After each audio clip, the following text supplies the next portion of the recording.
నమస్కారం, మీ అందరికీ స్వాగతం. ఈరోజు మనం ఒక చాలా ఆసక్తికరమైన విషయం గురించి మాట్లాడుకోబోతున్నాం. ఒక మామూలు ఎస్ఐపి, దాంతో మనం 11 లక్షలు సంపాదిస్తాం అనుకుందాం. కానీ అదే పెట్టుబడితో కొన్ని చిన్న చిన్న తెలివైన మార్పులు చేసి ఏకంగా 1 కోటి ఎలా సంపాదించవచ్చో తెలుసా? ఆ మార్పులేంటో ఇప్పుడు చూద్దాం రండి. సరే, మొదట్లోనే ఒక పెద్ద ప్రశ్న వేస్తున్నా. నెలకు జస్ట్ 5,000 రూపాయలు, అవును, కేవలం 5,000 రూపాయల పెట్టుబడితో 10 ఏళ్లలో 1 కోటి రూపాయల కంటే ఎక్కువ సంపాదించడం సాధ్యమేనా? వినడానికే కొంచెం నమ్మశక్యంగా లేదు కదూ. కాని ఈ విశ్లేషణలో అది ఎలా సాధ్యమో మనం స్టెప్ బై స్టెప్ చూద్దాం. ఇప్పుడు చూడండి, ఇక్కడ మన ముందు 2 దారులున్నాయి. ఎడమవైపు చూస్తే అదొక సాంప్రదాయ ఎస్ఐపి మార్గం, అంటే తాబేలు నడకలాంటిదనమాట. 10 ఏళ్లలో మనకు వచ్చేది సుమారుగా 11.6 లక్షలు. ఇప్పుడు కుడివైపు చూడండి, ఇదే మన రాకెట్, మనం సవరించిన పద్ధతి. అదే పెట్టుబడి, అదే సమయం, కాని ఫలితం 1 కోటికి పైగా. ఇంత పెద్ద తేడా ఎలా వస్తోంది? అదే ఇప్పుడు మనం తెలుసుకోబోతున్నాం.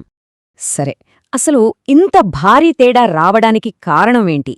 దాన్ని అర్థం చేసుకోవాలంటే ముందుగా మనం సాంప్రదాయ మ్యూచువల్ ఫండ్స్లో ఉన్న ఒక పెద్ద సమస్యను గుర్తించాలి. అదేంటంటే, మన రాబడిని మనకు తెలియకుండానే నిశ్శబ్దంగా తినేసే కొన్ని దాగి ఉన్న ఛార్జీలు. అవే అసలైన విలన్లు. ఈ దాగి ఉన్న ఛార్జీలలో మొదటిది ఎక్స్పెన్స్ రేషియో. అంటే ఏంటంటే, ఫండ్ హౌజ్ మన డబ్బుని మేనేజ్ చేస్తున్నందుకు ప్రతి సంవత్సరం మన పెట్టుబడిలోంచి కొంత శాతాన్ని ఫీజుగా కట్ చేసుకుంటుంది. ఇది పైకి చాలా చిన్న శాతంగా కనిపించొచ్చు, కానీ లాంగ్ రన్లో దీని ప్రభావం చాలా పెద్దగా ఉంటుంది. ఒక చిన్న ఉదాహరణతో చెప్తాను, అప్పుడు మీకు క్లియర్గా అర్థమవుతుంది. అనుకుందాం, మనం 1 లక్ష రూపాయలు పెట్టుబడి పెట్టాం. దాని ఎక్స్పెన్స్ రేషియో 2% అనుకుంటే, మన డబ్బు మార్కెట్లోకి వెళ్ళి పనిచేయటం మొదలుపెట్టక ముందే అందులోంచి 2,000 రూపాయలు కట్టయిపోతాయి. అంటే నిజానికి ఇన్వెస్ట్ అయ్యేది కేవలం 98,000 రూపాయలు మాత్రమే. చూసారా, మొదటి అడుగులోనే నష్టం. ఇక రెండో దాగి ఉన్న ఖర్చు ఎగ్జిట్ లోడ్. పేర్లోనే ఉంది కదా. ఒకవేళ మనం పెట్టిన డబ్బుని 1 లేదా 2 సంవత్సరాలలోపే ఏదైనా అత్యవసరాలకి తీసేయాలనుకుంటే ఫండ్ హౌజ్ మనమీదొక ఫైన్ వేస్తుంది. ఇదే ఎగ్జిట్ లోడ్.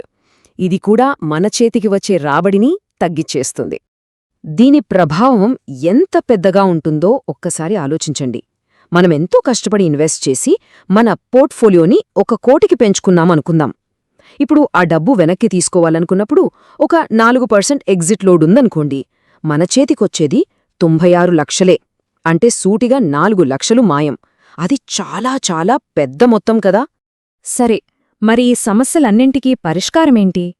ఇక్కడే మనం మొదటి, ఇంకా చెప్పాలంటే అత్యంత ముఖ్యమైన మార్పు వస్తుంది.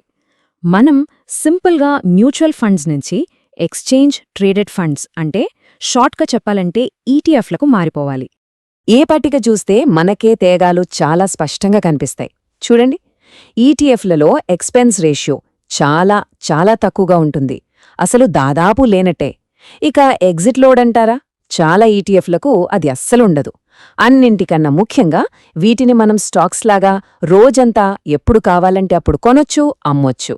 సో సింపుల్గా చెప్పాలంటే ఈటీఎఫ్లు కూడా మ్యూచువల్ ఫండ్స్ లాగే మన డబ్బుని చాలా కంపెనీలలో పంచుతాయి, అంటే డైవర్సిఫికేషన్ ఇస్తాయి. కానీ ఖర్చులు చాలా తక్కువ, మన కంట్రోల్ చాలా ఎక్కువ. ఇదే మన స్మార్ట్ స్ట్రాటజీకి మొదటి బలమైన పునాది అన్నమాట. ఓకే, మొదటి స్టెప్ పూర్తయింది. ఇప్పుడు రెండో మార్పు గురించి చూద్దాం. మనం ప్రతీ నెల గుడ్డిగా ఒకే తేదీన డబ్బు పెట్టే పద్ధతిని మార్చేసి మార్కెట్ను గమనిస్తూ తెలివిగా పెట్టుబడి పెట్టే వ్యూహానికి మారతాం. దీన్నే ఫైనాన్షియల్ ప్రపంచంలో బయింగ్ ద డిప్ అంటారు. ఇది చాలా సింపుల్. దీనికి రోజుకి 5 నిమిషాలు చాలు. ఏం చేయాలో చెప్తానో వినండి. మధ్యాహ్నం 3:15కి ఒక అలారం పెట్టుకోండి. మార్కెట్ క్లోజ్ అయ్యే ముందు నిఫ్టీ ప్లస్లో ఉందా మైనస్లో ఉందని చెక్ చేయండి. ఒకవేళ మార్కెట్ పడిపోయి రెడ్లో ఉంటే ఆ రోజు మీ డబ్బుని ఇన్వెస్ట్ చేయండి. ఒకవేళ మార్కెట్ వరుసగా కొన్ని రోజులు గ్రీన్లో ఉందనుకోండి, ఆ డబ్బుని పక్కన పెట్టి మార్కెట్ ఎప్పుడైతే పడుతుందో ఆ రోజున మొత్తం కలిపి ఒకేసారి ఇన్వెస్ట్ చేయండి. అంతే. దీని వెనుక ఉన్న ఐడియా చాలా సింపుల్ అండి. మార్కెట్ ఎప్పుడూ ఒకే సరళరేఖలో పైకి వెళ్లదు కదా, ఎత్తూ పల్లాలు ఉంటాయి. మనం ధరలు తగ్గినప్పుడు, అంటే డిప్స్లో కొంటున్నామంటే మన సగటు కొనుగోలు ధరను బాగా తగ్గించుకుంటున్నామన్నమాట. దీనివల్ల మార్కెటిచ్చే సగటు రాబడి కన్నా మనకు అదనంగా రాబడి వస్తుంది. దీన్నే ఫైనాన్స్లో ఆల్ఫా జనరేట్ చేయడం అంటారు. సరే, ఇప్పుడు మనం మూడో మార్పుకొచ్చాం. ఇది కొంచెం అడ్వాన్స్డ్ లెవెల్, కానీ దీని రివార్డ్ కూడా చాలా పెద్దది. అదే ద లెవరేజ్ ప్లే. అంటే మన దగ్గరున్న పెట్టుబడినే ఉపయోగించి దాన్ని రెట్టింపు పని చేసేలా చేయడమన్నమాట. ఈ ప్రాసెస్ని ప్లెడ్జింగ్ అంటారు. సింపుల్గా చెప్పాలంటే మన దగ్గరున్న ఈటీఎస్ పోర్ట్ఫోలియోని మన బ్రోకర్ దగ్గర తాకట్టు పెట్టడం లాంటిది. దానికి బదులుగా వాళ్లు మనకు ట్రేడింగ్ చేసుకోవడానికి వడ్డీలేని అదనపు డబ్బు ఇస్తారు. దీన్నే మార్జిన్ అంటారు. ఇది కొంచెం నైపుణ్యం, జాగ్రత్త అవసరమైన స్ట్రాటజీ, కానీ ఇది మన పెట్టుబడి మీదనే ఇన్నొక ఆదాయ మార్గాన్ని సృష్టించగలదు. అయితే మనం ఎంతైతే ప్లెడ్జ్ చేశామో అంత డబ్బు మార్జిన్గా రాదు. బ్రోకర్ అందులోంచి కొంచెం కట్ చేసుకుంటాడు. దీన్నే హెయిర్ కట్ అంటారు. ఉదాహరణకి ఈ చాట్లో చూడండి. మన దగ్గర 10 లక్షల విలువైన ఈటీఎఫ్లు ఉంటే బ్రోకర్ ఒక 20% హెయిర్ కట్ తీసుకుని మనకు సుమారుగా 8 లక్షల మార్జిన్ ఇస్తాడు. మరి ఈ ప్రాసెస్ ఎలా పనిచేస్తుంది? స్టెప్ బై స్టెప్ చూద్దాం. ఫస్ట్, ఒక మంచి ఈటీఎఫ్ పోర్ట్ఫోలియోను బిల్డ్ చేసుకోవాలి. తర్వాత దాన్ని మన బ్రోకర్ దగ్గర ప్లెడ్జ్ చేయాలి. వాళ్లు మనకు వడ్డీలేని మార్జిన్ ఇస్తారు. ఫైనల్గా ఆ అదనపు డబ్బును ఉపయోగించి జాగ్రత్తగా ట్రేడింగ్ చేస్తూ రెండో ఆదాయాన్ని సంపాదించాలి. ఇక్కడే అసలైన మ్యాజిక్ దాగుంది. ఈ ట్రేడింగ్ ద్వారా నెలకొక 3% అదనపు రాబడిని లక్ష్యంగా పెట్టుకుని సాధించగలిగామంటే అది మన వార్షిక రాబడికి ఏకంగా 36% జోడిస్తుంది. ఒక్కసారి ఆలోచించండి, 36%? ఇది మన పెట్టుబడి పెరుగుదలను ఊహించని రేంజ్కి తీసుకెళ్లగలదు. సరే, ఇప్పటిదాకా మనం 3 మార్పులు చూశాం. ఇప్పుడు వీటన్నింటినీ కలిపి చూస్తే ఆ ప్రభావం ఎలా ఉంటుందో చూసే సమయం వచ్చేసింది. సాంప్రదాయ మార్గానికి, మన ఈ తెలివైన సవరించిన మార్గానికి మధ్య తేడా ఎంత భూమికి ఆకాశానికి ఉన్నంతుందో ఇప్పుడు మనం చూడబోతున్నాం. ఈ బార్ చార్ట్ మొత్తం కథను ఒక్క చూపులో చెప్పేస్తుంది. చూడండి, మామూలు ఎస్ఐపితో 10 ఏళ్లలో మనకు వచ్చేది సుమారు 11.6 లక్షలు.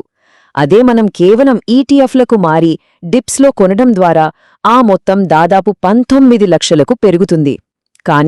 కానీ మనం మూడో మార్పు అంటే లెవరేజ్ను కూడా జోడిస్తే ఆ మొత్తం చూడండి, 1 కోటి రూపాయలను కూడా దాటిపోతుంది.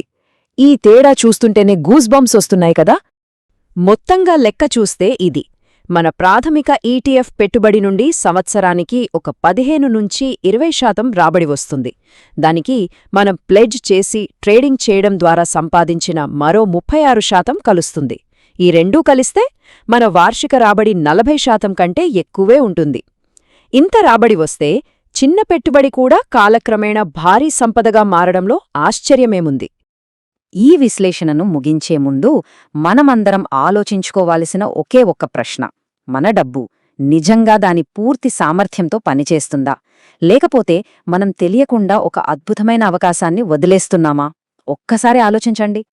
ఇలాంటి మరిన్ని ఫైనాన్షియల్ స్ట్రాటజీల గురించి తెలుసుకోవాలనుకుంటే తప్పకుండా సబ్స్క్రైబ్ చేసుకోండి. ఈ సమాచారం స్నేహితులకు కూడా హెల్ప్ అవుతుందనుకుంటే వాళ్ళతో షేర్ చేయండి. ఆర్థిక ప్రయాణంలో ఇదొక మంచి స్ఫూర్తినిస్తుందని ఆశిస్తున్నాం.